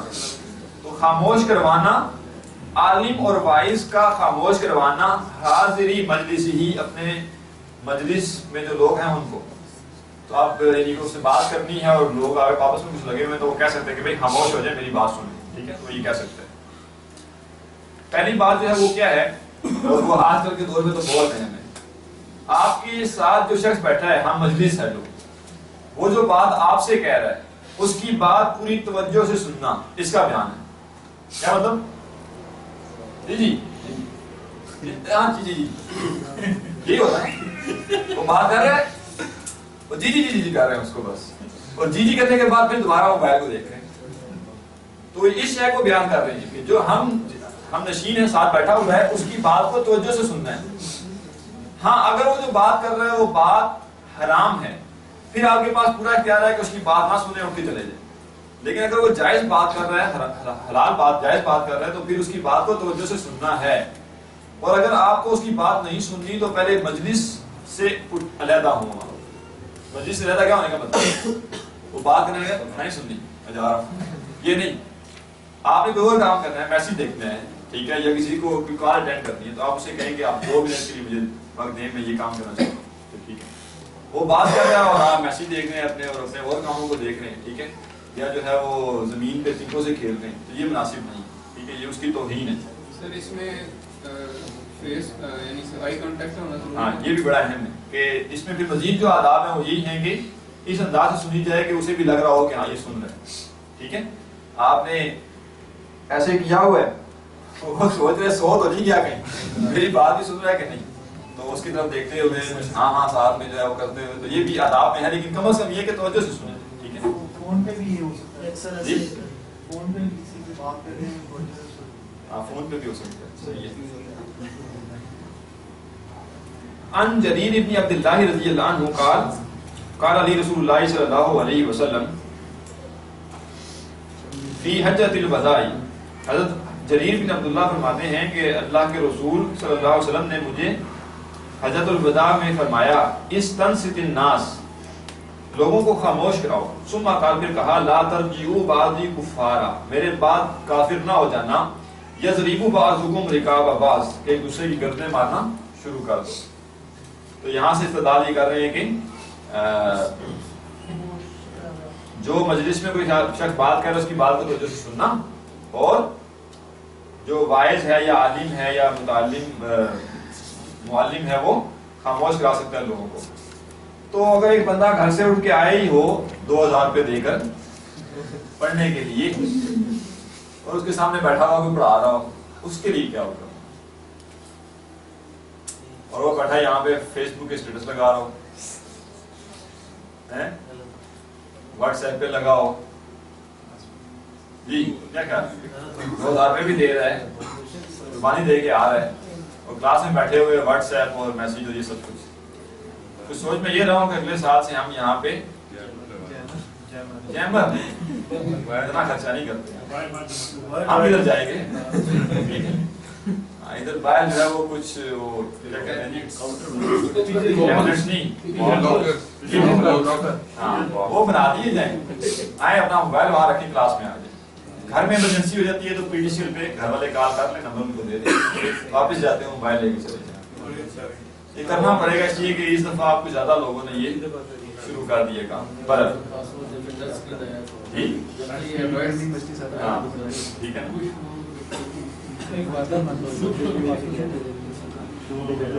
باب الوعظ والاقتصاد فیہ، بڑا اہم باب آ رہا ہے اور بہت متعلق باب ہے، واعظ کا باب اور واعظ میں میانہ روی اختیار کرنے کا باب۔ قال اللہ تعالیٰ نے فرمایا ادعو الی سبیل ربک بالحکمت والموعظۃ الحسنہ، اپنے رب کے راستے کی طرف بلاؤ حکمت کے ساتھ اور اچھے واعظ کے ساتھ۔ واعظ کہتے ہیں وہ نرم بات جو ہر عام شخص کے دل میں بھی اتر جائے، ایسی نرم بات جو کسی کا دل نرم کر دے، وہ واعظ کہلاتا ہے۔ واعظ کے اندر جو ہے وہ منطقی دلائل وغیرہ نہیں ہوا کرتے عام طور پہ، ٹھیک ہے، البتہ زبان کا زور زیادہ کام کرتا ہے اس میں، ٹھیک ہے۔ آپ نے ایک بات کہی ہے منطقی اعتبار سے ہو سکتا ہے غلطی ہے، لیکن وہ الفاظ ایسے چوز کیا آپ نے کہ وہ دل میں اتر گئی، تو یہ بات۔ اور واعظ میں میانہ روی اختیار کرنا بڑا اہم معاملہ ہے، ایک حدیث پڑھتے ہیں اس کے بعد اس پہ گفتگو کرتے ہیں۔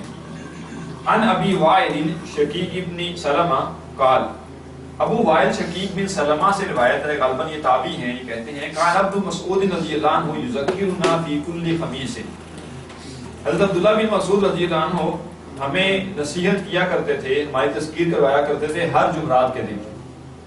فقال له رجل، تو ان سے ایک آدمی نے کہا یا ابا عبد الرحمن، اے ابو عبد الرحمن، لوددت انک ذکرتنا کل یوم، میں چاہتا ہوں روزانہ درس دیا کرے۔ فقال، تو کہا اما انہ یمنعنی، مجھے یہ بات منع کرتی ہے من ذالک، یہ کرنے سے، انی اکرہ ان املکم، کہ میں ناپسند کرتا ہوں کہ میں تم پہ بوجھل ہو جاؤں، یہ معنی تمہارے لیے بوجھل کر دوں، ٹھیک ہے، تم اکتاہٹ کا شکار ہو جاؤ گے۔ وانی اتخولکم بالموعظہ، اور میں تمہارے لیے پسند کرتا ہوں واعظ کو، یعنی واعظ ہو، کما کان رسول اللہ صلی اللہ علیہ وسلم یتخولنا بہا، جیسے کہ اللہ کے رسول بھی ہمارے لیے اسے پسند کرتے تھے، مخافۃ الصعامۃ علینا، ہمارے اوپر ہمارے اکتا جانے سے یا ہمیں برا لگنے کے خوف سے، کہ بہت لمبی بات کی جائے گی تو لوگ اکتا جائیں گے، بعد میں ان کو یعنی جو میسیج لے کے جانا تھا اس کے بجائے وہ اکتا کے گئے یہاں سے، تو اللہ کے رسول کا بھی معاملہ یہ تھا کہ مختصر خطاب کیا کرتے تھے اور بار بار نہیں کیا کرتے تھے کہ روزانہ ہی ہو رہا ہو، ٹھیک ہے، تاکہ ہم اکتاہٹ کا شکار نہ ہوں۔ اس میں جو بات ہے آگے بھی بلکہ دو روایتیں پڑھ لیں جلدی سے۔ ان ابی الیقظان عمار ابن یاسر رضی اللہ عنہما قال سمعت رسول اللہ صلی اللہ علیہ وسلم یقول ان طول صلاۃ الرجل وقصر خطبتہ، کسی آدمی کا نماز لمبی کرنا اور خطبہ چھوٹا کرنا، معنۃ من فقہہ، اس کی گہری سوجھ بوجھ کی علامت ہے۔ کسی کا نماز لمبی کرنا اور خطبہ چھوٹا کرنا گہری سوجھ بوجھ کی نشانی ہے، علامت ہے، علامت، نشانی، اظہار، جی علامت۔ یہاں یہ چیز سمجھیے گا، اس سے پہلے ہم ایک حدیث پڑھ چکے ہیں کہ نماز مختصر کرو، ٹھیک ہے، اور یہاں کا کہا جا رہا ہے کہ نماز یہاں کمپیریٹیو ہے خطبے کے ساتھ، جنرل نہیں کہ جمعے کے خطبے کی بات ہو رہی کہ جمعے کے خطبے میں جو جمعے کی نماز ہے وہ لمبی ہونی چاہیے اور جو خطبہ ہے وہ اس نماز سے چھوٹا ہونا چاہیے۔ یہ نہیں ہے کہ خطبہ جو آپ دے رہے ہیں وہ تو ہے، نماز اس سے لمبی ہونی چاہیے، ٹھیک ہے، نماز معتدل جو ہے جتنا ٹائم اس کے لیے ہونا چاہیے وہ ہو اور خطبہ اس سے چھوٹا ہو، ٹھیک ہے۔ بڑی اہم شے ہے، اہم کیوں ہے؟ جمعے کے خطبے کا اصل مقصد تذکیر ہے، یہ ذہن میں رکھنا چاہیے۔ جمعے کے خطبے کا اصل مقصد تذکیر ہے یا دہانی ہے۔ اس کی وجہ یہ ہے کہ جمعے کا خطبہ عوام الناس کے لیے، جمعے کا خطبہ ایک صلاح کوس والوں کے لیے نہیں ہے، علماء کے لیے نہیں ہوتا، ہر کسی کے لیے ہوتا۔ وہاں ایک 7 سال کے بچے سے لے کے 150 سال کا بھی کوئی بندہ تو آ سکتا ہے، خواتین بھی ہوں گی، مرد بھی ہوں گے، ہر عام خاص شخص ہوگا، پڑھا بھی ان پڑھ بھی. وہ یاد دہانی ہے، وہ نصیحت ہے، وہ لیکچر جھاڑنے کا ٹائم نہیں ہے. ٹھیک ہے، لیکچر الگ سے دیا جا سکتا ہے مخصوص لوگوں کو بلا کے ان کو مزاج دیکھتے ہوئے اس کے مطابق. یہ مختصر ہونا چاہیے. ٹھیک ہے، اللہ یہ کہ کوئی ایسی جگہ ہو جہاں پہ جمعے کا خطبہ بھی مخصوص لوگوں کو دیا جا رہا ہے. مثلا جی یونیورسٹی ہے، وہاں پہ سارے اسٹوڈنٹس ہیں، پڑھے لکھے لوگ ہیں، تو اس قدر اس کو کیا جا سکتا ہے. یا کوئی ادارہ ہے، اتنا بڑا ادارہ ہے کہ ان کی اپنی ہی مسجد ہے، کہیں پہ جمعہ ہوتا ہے وہاں پہ ہے. لیکن عام جگہوں پہ جہاں پہ عوام الناس آتی ہے، اہل محلہ آ رہے ہیں، علاقے کے لوگ آ رہے ہیں، وہاں پہ جمعے کا خطبہ کتنا ہونا چاہیے؟ 5 منٹ جی 5 منٹ. عربی سے قیاس کریں، عربی کا خطبہ ہونا چاہیے 5 منٹ کا، اردو کا 10 منٹ 3 سے 4 گنا زیادہ، اس لیے کہ عربی میں جو بات ہوتی ہے وہ اردو میں ڈبل سے اوپر ہی جاتی ہے. ٹھیک ہے، تو بڑا آئیڈیل ایک یعنی میں نے ایکسپیرینس کیا ہے لاہور میں، اکیڈمی جہاں پہ تھی تو سیدھی گلی سامنے جاتی تھی، ای بلاک تھا، وہاں پہ ایک مسجد تھی، ای بلاک کی اسے کہتے تھے، ای بلاک کی مسجد. مولانا یوسف خان صاحب وہاں آتے تھے جمعہ پڑھانے کے لیے، بہت بڑے عالم ہیں اور جامعہ اشرفیہ میں ہوتے ہیں. تو پورے 1 بجے خطبہ شروع کرتے تھے، پورے 1:20 پہ خطبہ ختم. جتنا 2 سال میں وہاں پہ رہا ہوں کبھی ایسا نہیں ہوا کہ 1:22 یا 1:21 ہوئے، اور کبھی ایسا بھی نہیں ہوا کہ 12:50 12:55 پہ شروع، پورے 1 بجے شروع کیا، پورے 1:20 پہ ختم. ایک موضوع لے کر آتے تھے، اس کے اوپر گفتگو کرتے تھے، اور ستھری گفتگو. ایک ہے نا ادھر آ کے بیٹھ کے سوچا کیا کرنا ہے، پھر دائیں بائیں مار رہے ہیں، ادھر سے ادھر، ادھر سے ادھر، ادھر سے ادھر، ادھر سے ادھر، سورج کو بالکل. ایک موضوع لے کر آتے تھے، تربیت اولاد ہے، اس سے مراد یہ ہے والدین کو یہ چاہیے، اولاد کو یہ چاہیے، یوں کرنی چاہیے، بات ختم پوری. والدین کے حقوق ہیں، والدین کی عظمت، والدین کے حقوق، یہ حقوق ہیں، یہ حدیث میں ہے، یہ قرآن میں ہے، یہ کرنا ہے، بات ختم. تو ایسے ایک مرتب 20 منٹ کی گفتگو، 50% زیادہ آڈینس 1 بجے موجود ہوتی ہے. اور باقی جگہوں پہ کیا ہوتا ہے، مولوی صاحب پورے ہفتے کا بیچارہ وہ روزہ رکھا ہوتا ہے شاید، وہ بیٹھ جاتے ہیں آگے 12:30 پونے 1 بجے، اور خود ہی وہ لوگوں کو کہہ رہے ہوتے ہیں بیٹھے رہو گھر میں. ٹھیک ہے نا، جب میں اپنے کام کی طرف آؤں گا تو پھر آنا. تو کیسے لوگ آئیں گے؟ میں جس جگہ جمعہ پڑھتا ہوں سوچنا وہاں پڑھا کروں ہوتا. وہ مولوی صاحب لگے ہوتے ہیں، کوئی پتہ نہیں ہوتا کون سا موضوع ہے ان کا، کبھی کون سا موضوع، کبھی کون سا موضوع، اور خطبہ نہیں دے رہے ہوتے، ایسے جیسے گپ شپ کر رہے ہیں، اور خطبہ دیتے ہوئے بھی ایسے کر کے نا جو 500 بندہ بیٹھا ہے اس سے کوئی بات، وہ بھائی خطبہ دے رہے ہو، 400 بندہ بیٹھا ہے پیچھے، تو اس میں کہو نا مائک میں، یہ کون سا طریقہ ہوا کہ ایک بات اس کو کہی اور ایسے اور یہ اور وہ، اور ایسی بات ہے کبھی ادھر کی بات کبھی ادھر کی بات کی ہے، اور 40-50 منٹ وہ لگے رہتے ہیں. اس کے بعد وہ کہتے ہیں کہ ریکویسٹ بھی کرتے ہیں ٹائم پہ آ جایا کریں، اور دوسرا وہ کہتے ہیں کہ نماز کے بعد بھاگنا نہیں ہے، دعا کر کے جانا ہے. واسطے دیتے ہیں، مسلسل واسطے دے رہے ہیں پچھلے کوئی 3-4 مہینے سے. بھاگنا نہیں ہے، کندھ نہیں مانگ کے یہ نہیں کرنا، دعا مانگ کے جانی ہے، یہ دعا کرنی ہے، وہ دعا کرنی ہے، فلاں دعا کرنی ہے، دعا مانگ کے جانی ہے. وہ بھائی کیا مانگ کے جانی ہے؟ جمعے کو تم نے 3 گھنٹے کا ایونٹ بنا دیا پورا، جو کہ تھوڑا سا چھوٹا سا ایک ایونٹ تھا. اب یہ بھی مطالبہ ہے کہ تم آؤ 12:30 بجے، اور پھر میں جمعہ شروع کروں 2:15 بجے جا کے، اور پھر 2:30 بجے تک میری دعا چلے، اور پھر تم جاؤ اور گھر جا کے پھر آتے ہوئے واپس آ جاؤ، عصر کی نماز کریں. یہ لوگ جو ہیں نہیں ہے، یہ لوگ جو ہیں بیسیکلی انہی کو یہ سمجھایا جا رہا ہے نا کہ جب بات جنرل لوگوں کے لیے ہے تو اپنے آپ کو دیکھو، ان کو دیکھو وہ کیا چاہتے ہیں. لہٰذا جمعے کا خطبہ مختصر ہونا چاہیے. پورا جمعے کا یہ جتنا ایونٹ ہے 40 سے 45 منٹ کے اندر یہ کمپلیٹ ہونا چاہیے ٹوٹل. لوگ آئیں گے، بیٹھیں گے، اٹینڈ کریں گے.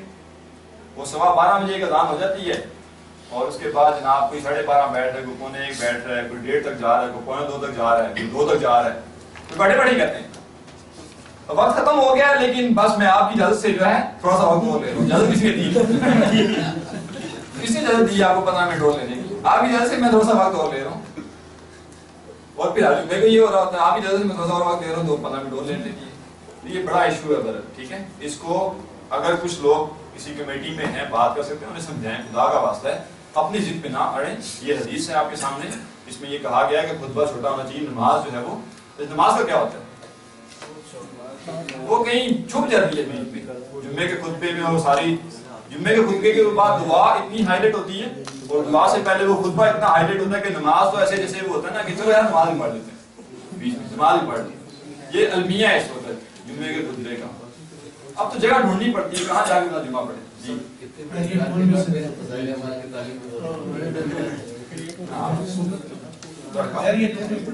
جی ہاں نماز پڑھتا ہوں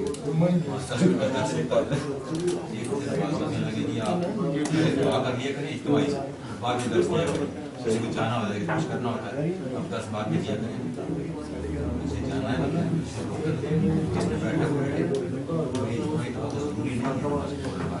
میں جو کر رہا ہوں وہ بھی تو میں دین کام کر رہا ہوں، بہت درس کے بعد پھر دعا کرتے ہیں سب وہ سب ناراض اور آپ نہیں آتے.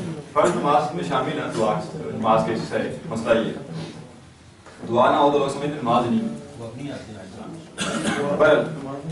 تو بڑی اہم شے ہے آپ کے لیے، جہاں تو آلریڈی جمعے کا خطبہ ہو رہا ہے اور آپ میں سے کسی کو بلایا جاتا ہے جو خطبہ دے تو وہاں تو آپ یہ نہ کریں جی میری شرط ہے جی 1 بجے شروع ہوگا 1 بجے پہ ختم کر دوں گا، اس لیے کہ آپ نے ایک دفعہ جانا ہے تو آپ کیسے اپنی آڈینس کو بتائیں گے آپ اتنے بجے آئیں گے اتنے بجے ختم کریں گے، وہ تو آپ کو ان کی فالو کرنی ہوگی. لیکن آپ کو اگر کہیں مسلسل کہا جاتا ہے آپ سوچ رہے ہوں گے ایسے ہی چوڑا کر رہے ہیں تو بھائی کیا پتا ہے سال بعد 2 سال بعد 4 سال بعد یہ ہو جائے کام، ذہن میں رکھیں نا اس کو. تو آپ کو کہیں کہا جاتا ہے مسلسل جمعہ پڑھانے کے لیے تو وہاں آپ اپنی شرط رکھ لیں کہ بھائی جتنا عرصہ میں پڑھاؤں گا تو میں 20 منٹ سے اوپر خطبہ نہیں دوں گا، 15 منٹ بھی کر سکتے ہیں. مولانا یوسف خان صاحب کو فالو کرنا دوری نہیں، 15 منٹ بھی کر سکتے ہیں بشرطے کہ آپ ایک میسج پورا دے دیں جو موضوع بھی لے کے جائیں. دوسری اہم بات یہ ہے کہ جمعے کے خطبے میں تذکیری موضوعات زیادہ ہونے چاہیے، ٹھیک ہے، نصیحت ہو یا دہانی ہو اور موضوع بدل بدل کے جو ہے انسان وہ بات کرتا رہے. برحال تو آپ نے فرمایا کہ جمعے نماز کو طول دینا اور خطبے کو چھوٹا کرنا یہ کسی کے سمجھداری کی یا گہری سوجھ بوجھ کی جو ہے وہ علامت ہے. فَأَطِيلُوا الصَّلَاةَ وَأَقْصِرُوا الْخُطْبَةَ، پس نماز کو لمبا کرو اور خطبے کو چھوٹا کرو. نماز کو لمبا کرنے سے مراد وہی جو پہلے بات ہے کہ اتنی لمبی نہ ہو کہ لوگوں کے لیے مشقت کا باعث بن جائے، ٹھیک ہے. خطبے کی نسبت وہ لمبی ہونی چاہیے. وعن معاویہ ابن الحکم السلمی رضی اللہ عنہ قال بین انا اصلی مع رسول اللہ صلی اللہ علیہ وسلم. حضرت معاویہ بن حکم السلمی سے روایت ہے، وہ کہتے ہیں کہ اس اثنا میں کہ میں نماز پڑھ رہا تھا رسول اللہ کے ساتھ، اذ عطس رجل من القوم، لوگوں میں سے ایک بندے نے چھینک ماری، فقلت، تو میں نے کہا یرحمک اللہ، اللہ تم پہ رحم فرمائے. فرمان القوم بابصارہم، جی ترجمہ کریں، یعنی ان کے ایکسپریشن پورے اس الفاظ میں آ رہے ہیں. وہ یہ بھی کہہ سکتے تھے فنظرنی القوم، دیکھو کہہ رہے ہیں ہاں نظروں کے تیر مارے، ٹھیک ہے. تو ہمارے استاد کہا کرتے ہیں خونخوار نگاہوں سے دیکھا، ٹھیک ہے. تو انہوں نے اپنی آنکھوں سے مجھے گھورا، نماز کے دوران کی بات ہو رہی ہے. فقلت، تو میں نے کہا اونچی بات میں، یہ بھی انہوں نے وہ پہلا والا بھی اونچی بات میں کہا، یہ بھی اونچی بات میں کہا. واسقلا امیہ، یہ ہے نا سکیلت کا اسی کی جمع ہے، جمع کا خطاب یہ نا کہ ہماری مائیں ہمیں کھوئیں، ٹھیک ہے. یہ کیا مطلب کیا ہے، تم نے کیا مسئلہ ہے؟ ما شأنکم تنظرون الیہ، سارا وہ نماز کے دوران کہہ رہے ہیں نماز کے دوران، ٹھیک ہے. کیا مسئلہ ہے تم مجھے دیکھ رہے ہو؟ فجعلوا یضربون بایدیہم علی افخاذہم، افخاذہم کا ترجمہ کریں. ہاں جی ران، فقیدہی پڑھا تھا نا، اس سے جمع ہے اس کی. تو وہ اپنے ہاتھ اپنی رانوں پر مارنے لگے. کیا مطلب؟ یعنی ہو سکتا ہے کہ جس وقت یہ بات ہوئی اس وقت وہ بیٹھے ہوئے ہوں، یعنی کیا کہتے ہیں قضا کی حالت میں ہوں گے، ٹھیک ہے. تو اب وہ ان کو تو پتا تھا کہ دین نماز میں بولنا، لیکن اب چپ بھی تو کرانا ہے، کیا کریں. تو وہ ایسے جو ہے وہ ہاتھ مار رہے ہیں کہ بھائی چپ ہو جائے، چپ ہو جائے. فلما رأیتہم یصمتوننی، پھر جب میں نے دیکھا کہ وہ مجھے صامت کر رہے ہیں، خاموش کر رہے ہیں، لیکنی سکت تو میں بس خاموش ہو گیا. فلما صلی رسول اللہ صلی اللہ علیہ وسلم، پھر جب رسول صلی اللہ علیہ وسلم نے نماز مکمل کر لی،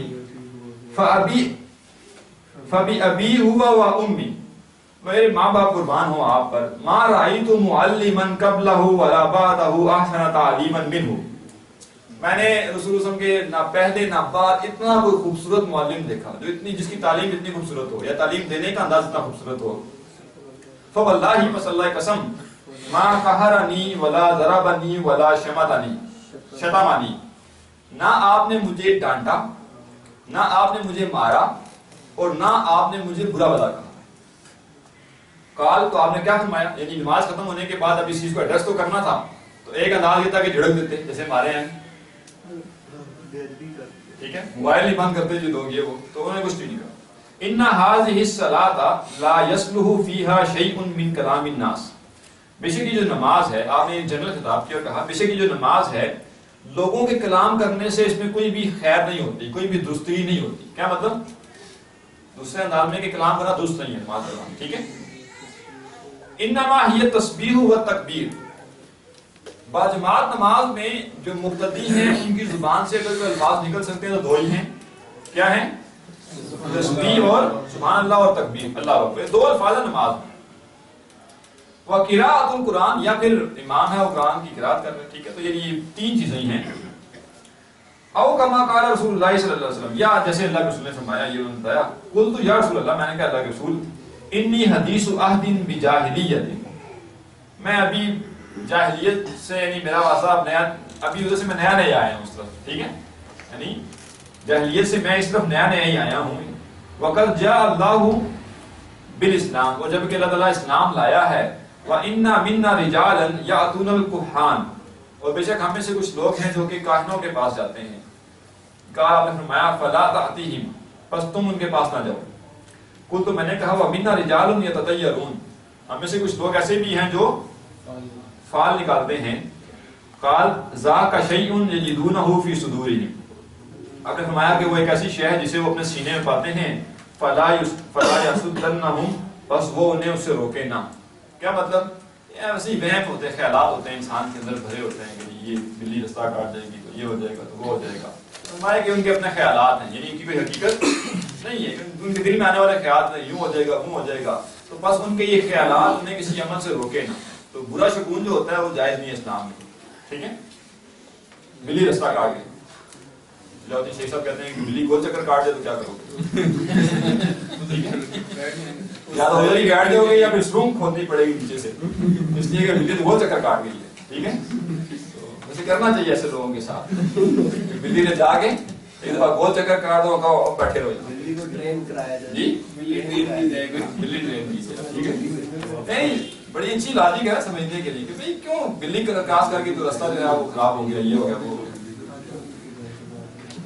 اچھا, یہاں نکات کیا ہیں؟ پہلی بات تو یہ ہے کہ نبی سم کی نبی کا بیان, کسی کو سمجھانا ہو تو دھاڑنے سے یا اس کو جو ہے چلانے سے اس کی غلطی بتانا کوئی ضروری نہیں, آسان طریقے سے بتائی جا سکتی ہے. دوسری بات یہ ہے کہ یوں آپ کہہ سکتے ہیں کہ یہ جو صحابی ہیں انہوں نے کیا کیا کہ پہلی بات تو اپنا اقرار کرنا, میں جاہل تھا, مجھ سے جو جہالت ہوئی ہے وہ میری جاہل ہونے کی وجہ سے, پہلی بات. دوسری بات یہ ہے کہ انہوں نے فوراً سے 2 سوال اور کر لیا, ٹھیک ہے.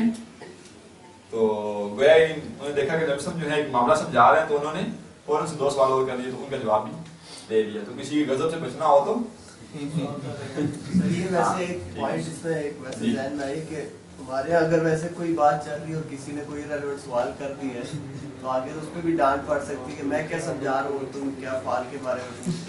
اس پہ بھی اللہ کی وجہ سے, ہاں یہ بھی بڑا اہم نقطہ ہے. میں تو تمہیں ایک بات سمجھانا چاہ رہا ہوں, تم 2 سوال اور کر رہے ہو آگے سے. بڑھ سکتی ہے, بڑھ جاتی ہے. جی تو اس میں سر ایک نقطہ تھا, وہ حدیث کتاب ہے حکمت نبوی, ان کے انہوں نے لکھا ہے کہ صحابہ کو حضور صاحب سے بات کرنے کا شوق ہوتا تھا, تو اس لیے اس طرح کے سوال پوچھ لیا کرتے تھے تاکہ بات چیت ہوتی رہے اور کلام ہو سکے. دوسرا سر یہ ہے کہ سائڈ کوشچن آ جائے آپ ان سے کوئی اور سوال کرتے ہیں تو ان کی توجہ بھی ڈائیورٹ ہو سکتی ہے, غصہ ٹھنڈا بھی ہو سکتا ہے. آپ کو اتنی چلاکی ہونی چاہیے کہ کون سا سوال کرنے سے وہ خوش ہوتے ہیں. مثلا کوارا استاد ہے اور وہ غصے میں آیا ہوا ہے, سر تھوڑے شادی کب کر, صحیح سوال ہے. ہاں وہ پہلے ہی دفعہ ہوا ہے, گھر والے مان نہیں رہے, اور آپ اتنے شادی کب کر رہے ہیں, اچھا تم رہ گئے تھے پوچھنے کے لیے, ٹھیک ہے. بہت ایک اچھی بات ہے کہ کسی کو مزاج کو بدلنے کے لیے بھی طریقہ اختیار خاص طور پہ گھریلو معاملات میں ہو سکتے ہیں, ٹھیک ہے. والد صاحب غصے میں آئے ہیں تو بچے جو ہیں وہ پلاننگ کر کے بیٹھے ہوں آگے کہ وہ غصہ کریں گے تو ہم ایسی بات چھیڑیں گے کہ وہ غصہ چھوڑ دیں, ٹھیک ہے. اور بھی ہو سکتے ہیں. سر تھوڑی سی سکینت حاصل کریں, بس ہونے والی ہے. آ رہی سکینت کرتے ہیں 2 دفعہ سکینت آ رہی. وعن الارباز ابن ساریہ رضی اللہ عنہ قال وآذنا رسول اللہ صلی اللہ علیہ وسلم موعظۃ وجلت منها القلوب. اللہ کے رسول ہم نے ہمیں ایک واعظ دیا جس سے دل لرز گئے. وضربت منها العیون اور اس سے آنکھیں بہہ پڑی. وذکر الحدیث وقد سبق بکمالہ فی باب الامر بالمحافظۃ علی السنہ. وذکرنا ان الترمذی قال انه حدیث حسن صحیح. یہ حدیث پر گزر چکی ہے. اس میں واعظ کا بیان ہے کہ واعظ ہونا چاہیے کہ لوگوں کے دل ہل جائیں, اس سے لوگوں کے اندر کچھ ہل جل پیدا ہو. باب الوقار والسکینہ. وقار شائستگی اور سکینت اطمینان سکون, اس کا باب.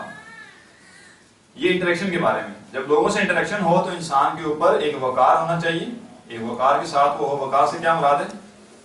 تکبر اور وقار میں بڑا فرق ہے. ٹھیک ہے, نہیں ہے سادگی ہو اس کے اندر, ایک شرافت کا وہ عنصر ہو, شائستگی ہو اس کے اندر, اور سکینت ہو. قال اللہ تعالیٰ نے فرمایا وعباد الرحمن الذین یمشون علی الارض ہونا. رحمان کے بندے تو وہ ہیں جو زمین پر چلتے ہیں بڑے عاجزی کے ساتھ. وَإِذَا خَاطَبَهُمُ الْجَاهِلُونَ قَالُوا سَلَامًا. اور جب جذباتی لوگ ان سے خطاب کرتے ہیں, ان سے بات کرتے ہیں, تو وہ انہیں کہتے ہیں کہ سلام ہو تم پر.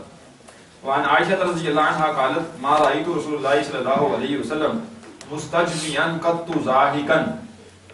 وہ کہتی ہیں میں نے رسول اللہ صلی اللہ علیہ وسلم کو کبھی بھی کھلکھلا کے ہنستے ہوئے نہیں دیکھا, بہت کھل کے ہنستے ہوئے نہیں دیکھا. حتی ترا منہ لواحتہ, اتنا کھلکھلانا کہ جس سے یہ جو کہتے ہیں نا, کیا کہتے ہیں, کوا کہتے ہیں, گلے میں جو لٹک رہا ہوتا ہے اوپر سے جی, گلے میں کوا جو ہے کہ وہ دکھائی دے جائے. بعض لوگ پورا منہ کھول کے شیر کی طرح ہنستے ہیں, اس سے وہ جگہ دکھائی دیتی ہے, گلا دکھائی دیتا ہے.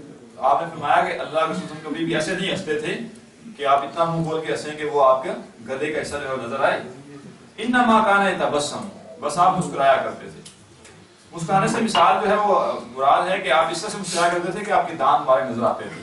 ٹھیک ہے, اس طرح سے. لیکن یہ کہ ہنسنے میں منہ نہیں بہت کھلنا چاہیے. ٹھیک ہے, ہونٹ کھلنے چاہیے, منہ نہیں کھلنا چاہیے. ہونٹ تھوڑے سے کھل کے دانت نظر آ گئے, یہ اچھی بات ہے. ٹھیک ہے, لیکن پورا منہ کھولنا جو ہے یہ نہیں مناسب. باب الندب الى اتيان الصلاة والعلم ونحوهما من العبادات بالسکینۃ والوقار. ندب یا ندب کیا ہے؟ کوئی مستحب پسندیدہ بات ہے کہ نماز اور علم اور عبادات میں سے اسی طرح کی اور چیزوں کی طرف انسان سکینت کے ساتھ آئے اور وقار کے ساتھ آئے. یعنی اتنا آپ ٹائم پہ آئیں کہ جب آپ باہر اتریں تو آرام سے چل کے آپ رات تک پہنچ سکیں, دوڑے نہ لگی ہوں. ٹھیک ہے, خاص طور پہ جب الدین صاحب کی کلاس ہو تو لازمی ہے. اس میں مراد یہ نہیں ہے کہ آپ لیٹ ہو گئے تو پھر سکینت سے جا رہے ہیں, یعنی آپ اہتمام کر کے جائیں. اور یہ والا معاملہ نہیں ہونا چاہیے کہ دوڑ دوڑ کے انسان جا رہے ہیں. تو کن چیزوں کے بارے میں نماز کے لیے جب انسان جائے تو سکینت سے جائے. ٹھیک ہے, ایسے ہی مثلا ایک مثال لیں نا, کوئی شخص انٹرویو دینے جا رہا ہوتا ہے کہیں, بڑا ہی بند سفر کے چل رہا ہوتا ہے اس وقت. ٹھیک ہے, یہ بھی نوٹ کیا جا سکتا ہے. تو عبادت کے لیے جا رہا ہے, نماز کے لیے جا رہا ہے تو تھوڑا سا وقار کے ساتھ جائے. اور اس طرح علم حاصل کرنے کے لیے جا رہا ہے تو وقار کے ساتھ چلے, سکینت کے ساتھ. قال اللہ تعالیٰ نے فرمایا وَمَن يُعَظِّمْ شَعَائِرَ اللَّهِ فَإِنَّهَا مِن تَقْوَى الْقُلُوبِ. جو تعظیم کرے گا اللہ کے شاعر کی تو یہ دل کے تقوی میں سے ہے. وعن ابی ہریرہ رضی اللہ عنہ قال سمعت رسول اللہ صلی اللہ علیہ وسلم یقول اذا اقیمت الصلاۃ, جب نماز قائم ہو جائے فلا تأتوها وانتم تسعون, تو پس تم دوڑ کر نہ آؤ. واتوها وانتم تمشون, آؤ چلتے ہوئے. وعلیکم السکینہ, اور تم پر لازم ہے کہ سکینت اختیار کرو. فما ادرکتم فصلوا, بس جو تم پا لو تو وہ پڑھ لو. یہ خاص طور پہ جو رکوع, جب امام رکوع میں چلا گیا نا پھر تو جیسے خزانہ نکل رہا ہے اس میں سے نا, ٹھیک ہے, پھر دوڑتے ہیں لوگ رکوع پانے کے لیے. ٹھیک ہے, تو یہ مناسب نہیں ہے. ٹھیک ہے, نماز کی بے ادبی ہے کہ انسان دوڑ کے جائے اس کے لیے. وَأَتُوهَا وَأَنْتُمْ تَمْشُونَ وَعَلَيْكُمُ السَّكِينَةُ فَمَا أَدْرَكْتُمْ فَصَلُّوا, بس جو نماز پا لو وہ پڑھ لو. ایک رکعت ہے, دو رکعت ہے, تین رکعت, جو بھی مل گئی وہ پڑھ لو. وَمَا فَاتَكُمْ فَأَتِمُّوا, اور جو بچے وہ بعد میں پوری کر لو. تو وہ جو رکعت رہ جائے گی وہ امام رکوع میں چلا جائے گا, وہ ضائع نہیں ہو جائے گی, وہ بعد میں پڑھی جا سکتی ہے. یعنی جتنی رکعت ہیں وہ پڑھ کے باقی اس کو پورا کر لو تو وقار کے ساتھ ہو. اور اس کی تعلیم عام کرنا بہت ضروری ہے. ایک شدید کمی پائی جاتی ہے مساجد کے اندر. ٹھیک ہے, کہ بچے بوڑھے